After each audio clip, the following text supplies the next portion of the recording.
Hello.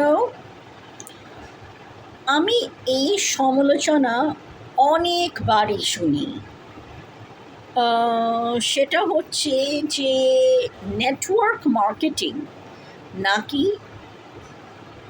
অনেকজনকে ঠকায়, কিছু category of পিপলকে target করেন এবং আমরা নাকি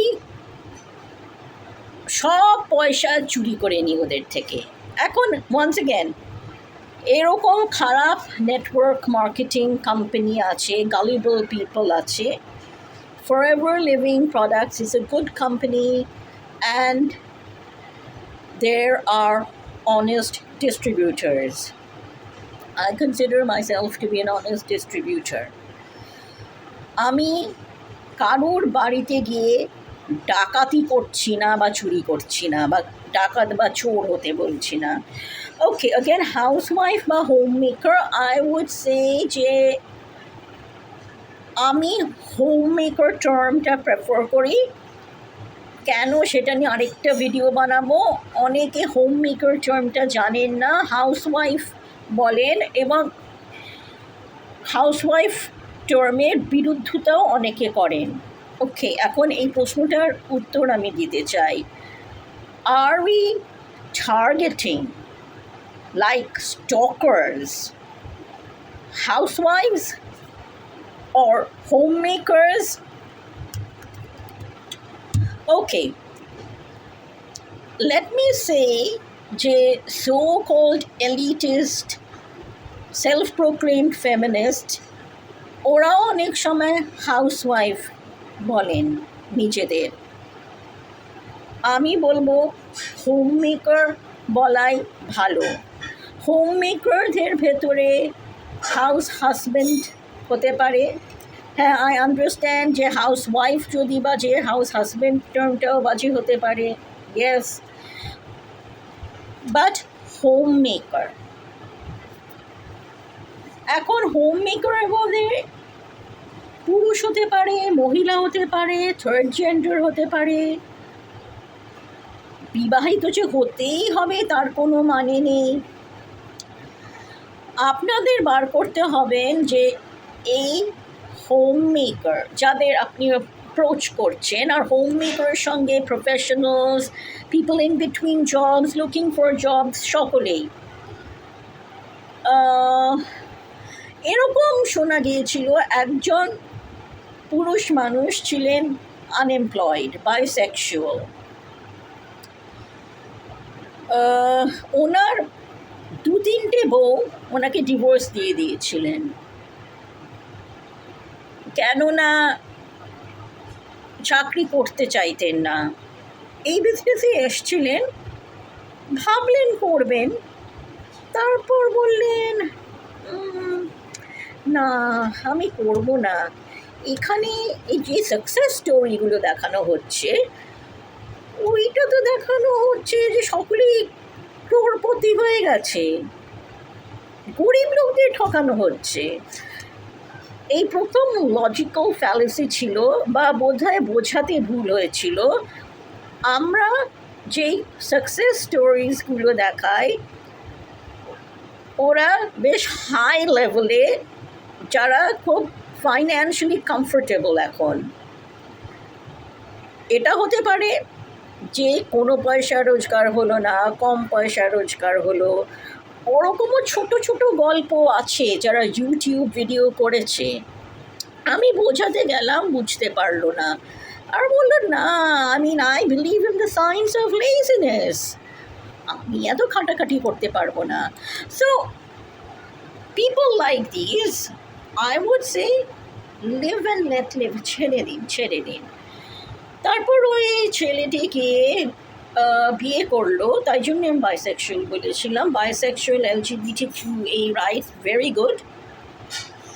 এখন ওই ছেলেটি অস্ট্রেলিয়ায় থাকে এবং বিয়েও করেছে, খুব সুখে শান্তিতে সংসার করছে, ক্রিশ্চিয়ান ম্যারেজ। এবং ওনার যে স্বামী খুব বড় লোক, তাই এখন রাজার হালে আছে। এটাই ইন্ডিয়ান ছেলেকে খুঁজছিল, আর হি ইজ হ্যাপি।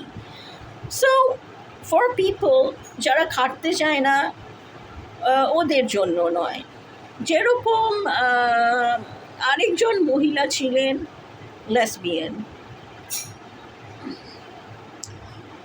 এবং তিনি আসলেন, দেখলেন, আর ট্রেনিং নেননি, তাই জন্য তিনি ঠিক বিক্রি করতে পারলেন না, আর ট্রেনিংটা নেননি বলে। আর এখন তিনি একটা বিডিএসএম বা কিঙ্ক গ্রুপ খুলেছেন, এবং সেই কিঙ্ক গ্রুপ খুব ভালো করছে, অনেক প্রেজ পেয়েছে খবরের কাগজে। হ্যাঁ, আরেকটা জিনিস তিনি বলতেন, সেটা বলতেন যে ফরএভার লিভিং বিক্রি করতে গেলে অনেকে নানান বাজে জিনিস বলেন। এখন কিং গ্রুপেও অনেক বাজে জিনিস বলেন, but she has learn to ignore that. মানে যখন এই প্রচার করেন, which is progressive and feminist, because আমরা কেন ওনাদের হেও করব? Live and let live. Yes, তাই ওটা তিনি বুঝতে পারলেন না, because I think training nanny, and maybe somehow she didn't have the passion for this business. যদিও কিঙ্ক কমিউনিটির এইগুলো লাগে ফর আফটার কেয়ার, যে মলমগুলো, এগুলো খুব ভালো হয়, বাট এনিওয়ে তিনি ছেড়ে দিলেন, এবং অনেক গার্লফ্রেন্ড ওনার, এবং আই এম ভেরি হ্যাপি যে কিঙ্ক কমিউনিটিতে কিঙ্ক এবং নন কিঙ্কদের ভেতরে এত স্বীকৃতি এবং প্রচার পেয়েছে, ভালো গুড প্রচার। ওই নেটওয়ার্কটা ওনার জন্য কাজ করলো, but she wasn't made or didn't have the mindset for selling these products, so people will come and fail. তারপরে I started with LGBTQA, because কি হয় যে আমরা যখন স্ট্রেট পিপলদের কথা প্রথমে বলি, এটা হচ্ছে like saying he first or men first, something like that. So ওদের কথা প্রথমে বলার পর এখন আমি স্ট্রেট পিপলদের কাছে আসি। যেরকম একজন হোম মেকারকে হয়তো বললেন মেরা হাজব্যান্ড নে মানা কর দিয়া, তারপর ছুটে ছুটে আমার থেকে পালালো, কেননা অনেক ভুলভাল জিনিস শুনেছে, and she doesn't want to do this business, she doesn't have the mindset. Live and let live.